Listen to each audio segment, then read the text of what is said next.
Right, so we're going to run through our secondary assessment. It's an extremely thorough assessment of our patient. In today's scenario, it's going to be a trauma patient. We're going to wear our PPE, so standard precautions, gloves and glasses, and make sure we're aware of any safety concerns or anything like that. Whilst doing our secondary assessment, we're going to look, listen, feel, essentially head to toe, like a north to south sort of scenario here. We're looking using our DCAT BTLS mnemonic, so deformities, contusions, abrasions, penetrations, burns, lacerations, tenderness or swelling, being aware of all of these things when we go from head to toe. So we're going to gain consent from our patient, which we would have done during our primary assessment. So we're going to start with the head. So we're going to inspect, look, listening and feeling, looking for the scalp, feeling any boggy masses, any tenderness, any softness.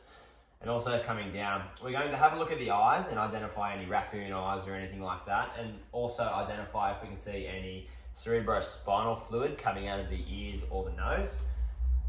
Whilst we're looking at the ears, we're also going to see if we can identify any battle signs, which indicates increase in intracranial pressure or a traumatic brain injury. Going to have a look, feeling around our face. Do you have any pain there? No. Feeling around the jaw. If you could just open your mouth for me. Having a very thorough look everywhere around the head area.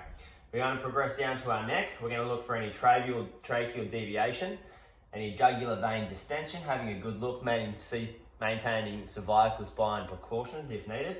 And also we're going to have a really good palpation of C1 and C2. Do you have any pain there? No. No? And what about down there? No. No? Okay, so we're going to move on to our chest now. With our primary assessment, we would have exposed the patient, so we'd have an exposed chest. So again, we're going to look, listen and feel. So you're going to have a good feel around the chest. Can you take a deep breath for me? Any pain? No. No? What about up here? Another breath for me. Any pain? No. Okay, so I'm feeling for any paradoxical movement, any looseness, any subcutaneous emphysema, anything that is out of the ordinary. I'm also going to take this opportunity to have a really good listen for the chest. So I'm going to start all 6 fields. Take a deep breath for me through your mouth.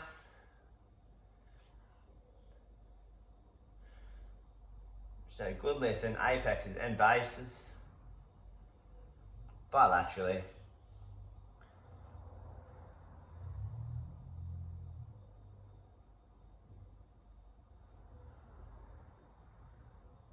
Cool, everything sounds good.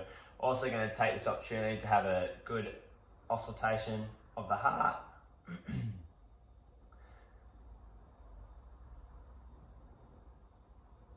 Okay. So auscultation signs or sounds that may indicate problems could be decreased breath sounds unilaterally or bilaterally, which may indicate a tension pneumothorax or an airway occlusion. We could also percuss the patient's chest in an intercostal space, listening for hypersonance, which would indicate a tension pneumothorax. Sorry about that. We've had a really thorough look at the patient's chest. We're now going to progress down to the abdomen. So again, we're going to look at the patient's abdomen. So we have exposed the patient. Can we see any distensions, any bleeding, anything abnormal? I'm also going to palpate all 4 quadrants of the patient's stomach. So let me know if you have any pain there. No pain? No. Having a really good feel around to see whether we have anything solid, anything in there, and we don't have any problems. So we're then going to progress down to our pelvis. We're not going to spring the pelvis. Definitely not going to spring the pelvis, but we are going to have a look and gently palpate the pelvis, trying to find any instability or crepitus, which may indicate a pelvic fracture. If we have no problems there, that's a good sign. We've gotten down to the pelvis. Now we're going to work top to bottom of our upper and lower extremities. So a really good look from our shoulder. Let me know if you have any pain. Looking for anything abnormal. Take this opportunity to get a grip strength check. Thank you. And then again on the other side, bilaterally. Bit of crepitus in your right shoulder there. Is that normal for you? No. No? Okay. And we're also going to do the same down in our lower extremity. So checking our legs, top to bottom. Any pain? No.